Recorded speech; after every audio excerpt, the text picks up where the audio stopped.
Hallo vriende, is lekker om 'n opvolg video te maak. Miskien het jy die eerste video van Adrian Fourie met wie ons vandag praat.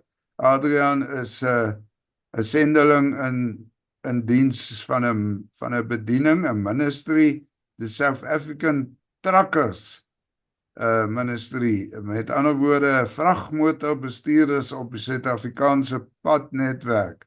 En Adrian, wil jy ons bietjie meer vertel van wat dit nou eintlik behels, wat die bediening behels, wat die uitdagings is, en ja, as jy getuienisse het van, wel, kom ons sê, suksesverhale, waar die Here wel vir julle kon gebruik. Adrian, ons gee graag vir jou om vir ons te vertel. Goeiemôre Chris, baie dankie vir die geleentheid. Welkom ook aan die kykers en dankie vir die geleentheid dat ek ietsie kan deel oor ons bediening. Ja, net so ter inleiding, weer net, die Here het my en my vrou geroep vir die afgelope 6 jaar om die transportindustrie in Suid-Afrika te bedien met die goeie nuus van Jesus Christus.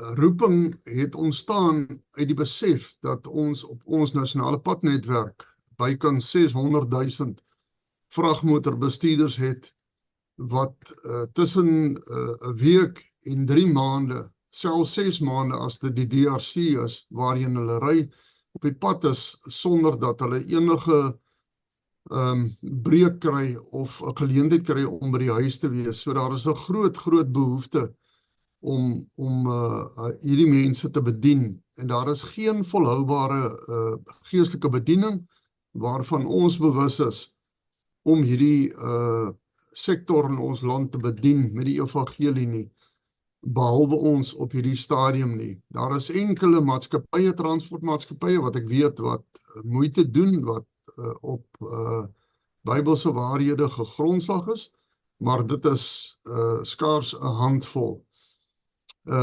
In die eerste plek wil ek sê, ons besef tot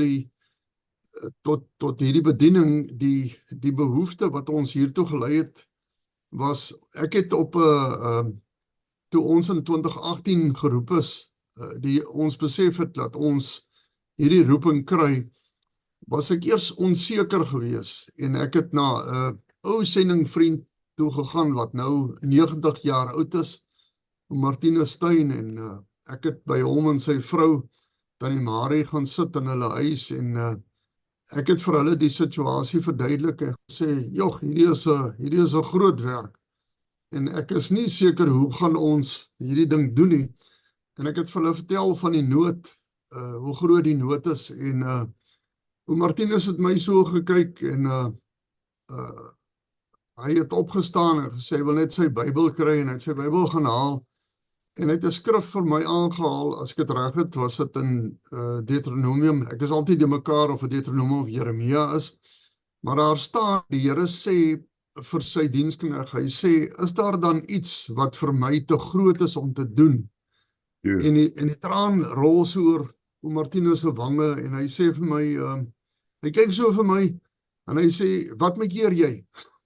Ek sê, wat bedoel Martinus? Hy sê, jy kan dit mos doen. Jong man, wat bekeer jy? Jy kan dit mos doen. Ek sê, Martinus, dis 'n groot storie.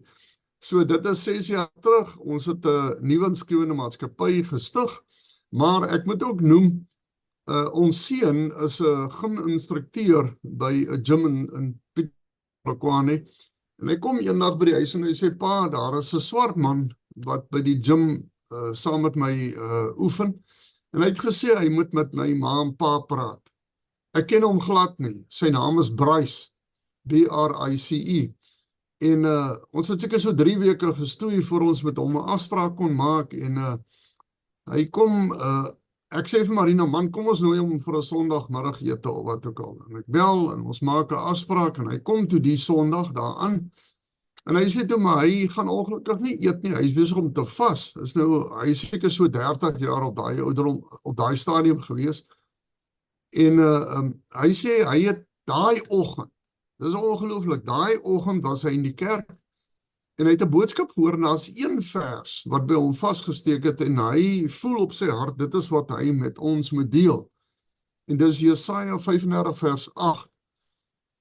En hy sê, hy lees die woorde, maar ek val amper van die stoel af toe hy dit lees. Hy sê, die Here sê, daar sal 'n pad wees, 'n hoofweg, en dit sal 'n pad van heiligmaking wees. In Engels sê, there shall be a highway and a highway of holiness. En ons weet, dit is die verwysing na die Israeliete wat uit die ballingskap uitkom. Maar in die sin van die hoofweg en die pad, wat spesifiek letterlik daar staan, was dit vir ons so 'n aanwysing, so Jesaja 35 vers 8 was vir ons die aanleiding gewees. En ons het op grond van daai skrif, het ons die bediening begin, en kan ons regtig getuig. Ons het op hierdie stadium so omtrent 1400 vragmotorbestuurders in persoon bedien, met mooi getuienisse langs die pad.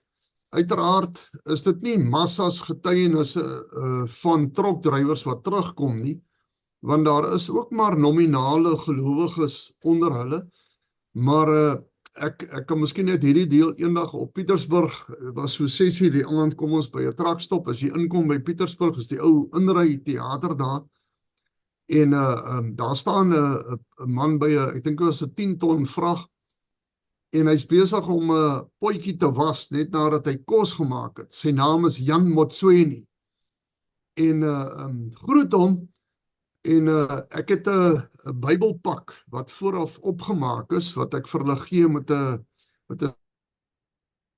geleiding van Everyone for Christ, wat baie handig is, saam met 'n Bybel, wat ons gratis deel. En ek sê vir Jan, ek het vir hom 'n geskenk wat ek vir hom wil gee. En hy praat vlot Afrikaans. En hy is so opgewonde oor hierdie Bybel, en hy sê vir my, hy is 'n kind van die Here. En hy sê vir my, sy ma is shortcut. Sy is net Jesus. Alles is net, daar's nie 'n lang storie nie, dis net Jesus. Hy sê sy pa loop draaie. Maar die ongelooflike is, hy sê hy wil vir my iets wys op sy selfoon. En hy al sy selfoon, hy stuur elke dag oom Angus Bakken se boodskappe die hele wêreld vol, veral wat 'n trokdrywer is. Is dit nie aangrypend nie? Dis ongelooflik. Hy het Arthur Frost, wat tydens COVID het hy begin met sy nagmaalbediening elke dag 'n kort stukkie. Hy stuur Arthur Frost so goed die hele wêreld vol. Jan Motsweni is nou nog, en dis omtrent seker 4-5 jaar later, nou nog, stuur hy ons, ek weet nie wie van julle ken Morney, ek het nou Morney Lotter, het ook 'n dagstukkie wat hy elke dag uitstuur op WhatsApp. Ons het met hom gestoei, want dis regtig pragtige dagstukkies wat hy doen. Ons het met hom gestoei, hy moet dit in Engels doen, sodat ons dit ook kan deel met die trokdrywers. En hy het nou, ek dink dis omtrent 'n maand terug, het hy begin. Jan is so opgewonde, hy stuur daai stukkie vir die hele wêreld. So, ons kan regtig getuig hoe die Here op 'n ongelooflike manier werk met hierdie trokdrywers. En daar's uiteraard 'n klomp ander getuienisse wat ek nog kan deel. So jou medewerkers is jou mede trokdrywers. Dis waar, ja. Onder andere. Dis waar. Nou, Adrian, hoeveel truckstops is daar op ons landse paaie? Chris, ek het in die afgelope 6 jaar het ons redelik op die grond navorsing gedoen. Ek het op hierdie stadium met ek so 125 truckstops wat funksioneel diens doen en kan ek sê lewensvatbaar is. Wat vragmotorbestuurders ontvang en waar hulle oornag. Die 5 grootstes, as ek het nou so kan stel, is Messina en Buiterug is nommer 1, daar's bykans 13 truckstops op Messina en op Buitbrug, waar daar 'n omset van laaste syfers wat ek gehoor het was omtrent 100,000 trokke 'n maand wat deur die grens beweeg. En dan sit ons met Harry Smit, waar ek persoonlik al was, waar die N3 en die N5 bymekaar kom, wat Durban toe gaan.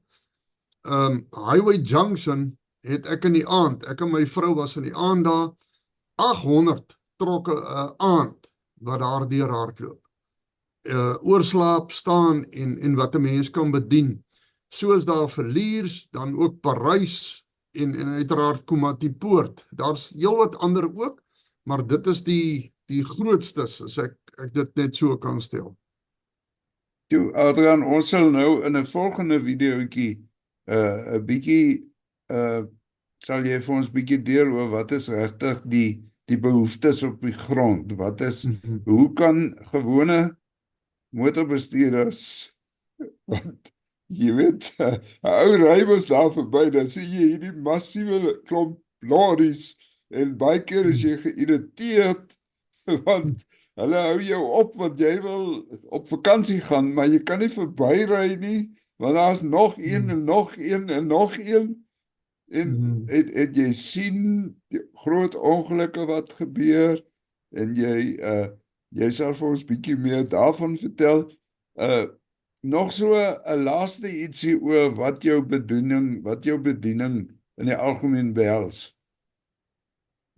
Chris, dankie. Ja, weet jy, uiteraard is die roeping wat ons gekry het, is spesifiek geskoei op die vestiging van 'n landswye netwerk.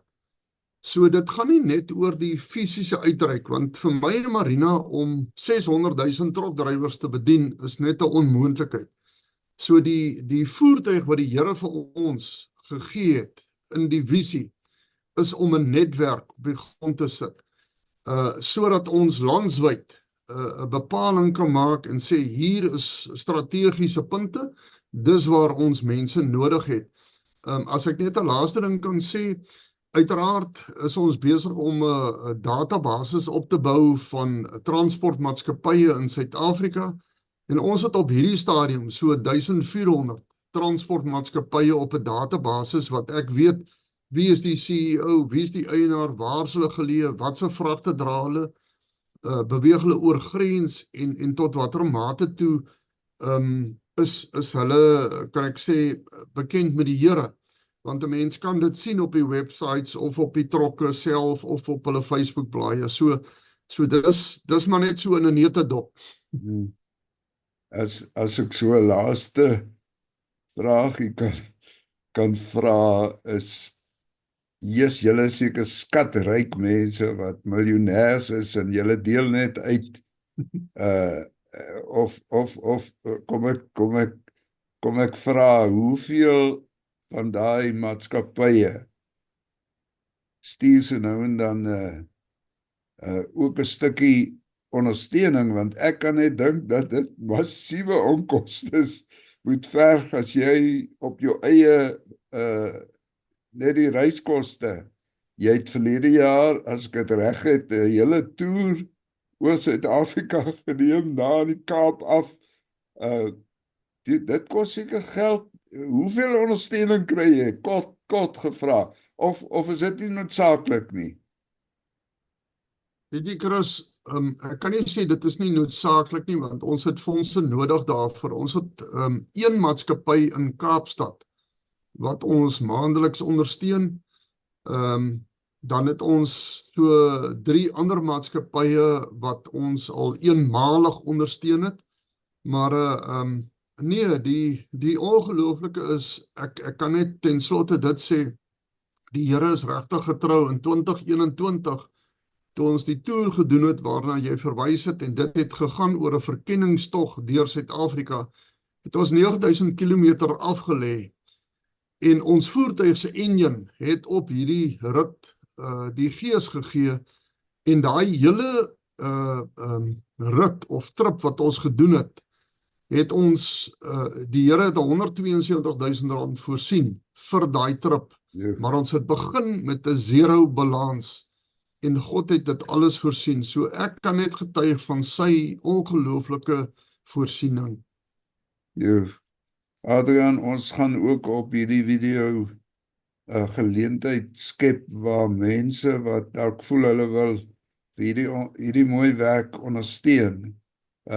Die Bybels wat jy uitdeel, die baie geleenthede waar jy dan ook uitgawes het, dat mense vir julle 'n donasie kan gee of op 'n manier. Baie dankie vir hierdie inligting wat jy gedeel het. Ons gaan 'n volgende video nou nog opneem waar jy bietjie vir mense wat belangstel, wat op die grond, miskien naby so 'n truckstop woon, 'n kerk, 'n gemeente, wat naby Harry Smit is, sê nou maar, of naby Beitbrug. Hoe kan die plaaslike lidmate, die plaaslike besighede wel op die grond ook bydra, ook 'n verskil maak, ook miskien een dag 'n week of 1 uur 'n week selfs net betrokke raak. Baie dankie. Ons gaan hiermee afsluit met hierdie video. Dankie. Doodreg, dankie.